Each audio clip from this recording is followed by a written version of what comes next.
سلامونه ملګرو. رمیز راجا ویلي دی چې بابر اعظم او محمد رضوان دی د T20 ورلد کپ د پاره د پاکستان ټیم اوپنران جوړ شي. چونکې د دواړو اوپننګ مخکې هم کړی د پاکستان ټیم نه چې پاغي بدی په اوپننګ باندې ډېر زیات تنقیدونه هم کېدل چې بیا کله د پاکستان کرکټ ټیم کپتان شاهین شاه افریدي شو نو هغه د اوپننګ چینج کو. رضوان او سایم ایوب چې کوم دی دغه اوپنرانو بابر اعظم ون ډاون کو. اوس بابر اعظم دوباره کپتان شوی دی نو بابر اعظم خپل سایم ایوب سره اوپننګ کوي او رضوان 2-3 پوزیشن لرا کوس کړی دی چې په دې باندې ډیټیل سره خبره کوو. خو رمیز راجا چې کم ریزن خولي دي کمی وجه خولي چې په څه وجه باندې دا دواړه دوباره اوپنران کول پکار دي ادر سره په دې ویډیو کې ډیسکس کوم.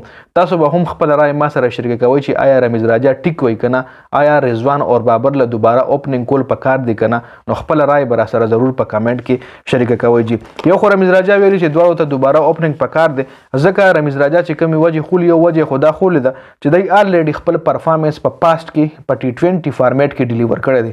مطلب ایز ا اوپنر دای ښه ریکارډونه جوړ کړی دي، سکور هم کړی دی، ټیم ته 100 میچونو کې کویک سٹارټ هم ور کړی دی، منم 100 میچونو کې دای پاور پلی کې سلو سټرایک ریټ سره وی بیټینګ کړی دی. خو دای خپل پرفارمنس ایز ا اوپنر بیټسمنان چې کوم دی دای خپل پرفارمنس ډیلیور کړی دی او خدا وجه خولي ده. دویمه وجه دا خولي ده چې کم ټیلنٹ موږ سره موجود دی نو هغه یوټیلایز کول پکار دی. مطلب وای نوې تجربې موږ له کول نه دی پکار. نوې تجربې په اوپننګ کې موږ له په دې دومره اهم ټایم کې نه دی کول پکار چې کم موږ سره کرنٹ اوپنران دي بس په دای باندې مهنت وکړه عمدغه ټیلنٹ چې کم دی دا یوټیلایز کا. نوې مطلب تجربې وای نه دی کول پکار. دویمه وجه دا خولي ده. درېمه وجه دا خولي ده چې کم کمبینیشن خده هغه استعمالول پکار دی.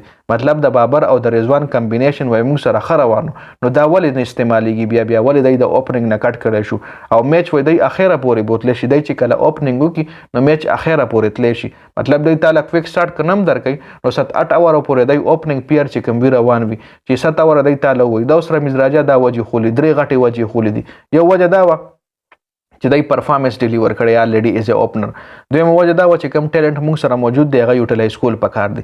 درېمه وجه دا چې دای کمبینیشن ښه دی، د دواړو ښه کمبینیشن سره بیټینګ کړی دی، دواړو ښه کمبینیشن لپاره پاکستان میچونه هم ګټلي. اوس اوپننګ څنګه چې د انډیا خلاف دی اوپنرانو 152 رنونه چیس کړي رضوان او بابر اعظم نو دا خو د رمیز راجا پوینټ اف ویو دی. اوس تاسو دې حواله سره سوای تاسو رمیز راجا سره اګری کیږئ کنا تاسو اوپنران نور بیټسمنان وای نو خپل رائے را سره په کمنټ کې شریک کړئ. اوس په بابر او رضوان باندې به دا تنقید کېدو چې د یو کیلیبر پلیران دي، د یو شانتي گیم کوي، د مطلب زیات بالونه اخلي د خپل سیټلمنٹ لپاره په کریس باندې په وکټ باندې سیټینګ لپاره د لږ زیات ټایم اخلي، د سټرایک ریټ باندې به زیات تر موستلی تنقید کېدو. نو په دغه تنقید په وجه باندې د اوپننګ پیر مات شو. اوس رمیز راجا چې کومې خبرې کړې دي آیا دې سره تاسو اګری کیږئ کنه نو دې حواله سره خپل رائے په کمنټ کې ضرور شریک کړئ. نو دا د رمیز راجا څخه خبرې وې در سره مې شریک کولې. د ویډیو کتلو زیاته مننه جی. والسلام.